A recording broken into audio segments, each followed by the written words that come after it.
ഇത് നമ്മൾ പണിയെടുത്തുകൊണ്ടിരിക്കുന്ന സൈറ്റിൻ്റെ താഴെയുള്ള റോഡിൻ്റെ ദൃശ്യമാണ്. സ്ഥലം ബാംഗ്ലൂരാണ്. ഇത്രയും ഇന്ന് രാവിലെ മുതൽ തുടങ്ങിയതാണ് ബ്ലോക്ക്.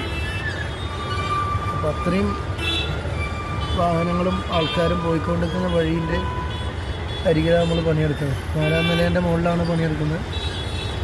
അപ്പോൾ എന്തെങ്കിലും ഒരു കയ്യബദ്ധം കൊണ്ട് ഒരു സാധനം താഴേക്ക് കൊണ്ടുവന്ന് നേരെ റോഡിലേക്കാണ് വീഴുക.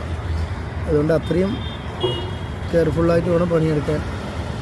ശ്രദ്ധ മാറിയാൽ കെട്ടിൻ്റെ പണി കിട്ടും, നാട്ടിലേക്ക് പോലുണ്ടാവില്ല. അതാണ് അതിൻ്റെ വാസ്തവം. ഇപ്പോൾ അതിൻ്റെ തൊട്ട് മുകളിൽ ഇങ്ങനെയാണ് നമ്മൾ പണിയെടുക്കുന്നത്. ഇവിടെയാണ് ഇങ്ങനെ പണിയെടുത്തുകൊണ്ടിരിക്കുന്നത്. അതിൻ്റെ തൊട്ട് താഴെ തന്നെയാണ് ഈ തിരക്കേറിയ റോഡ്. ബാംഗ്ലൂർ 8th മൈൽ എന്ന് പറയുന്ന സ്ഥലമാണ്. 8ാം മൈൽ കാസർഗോഡിലേക്കും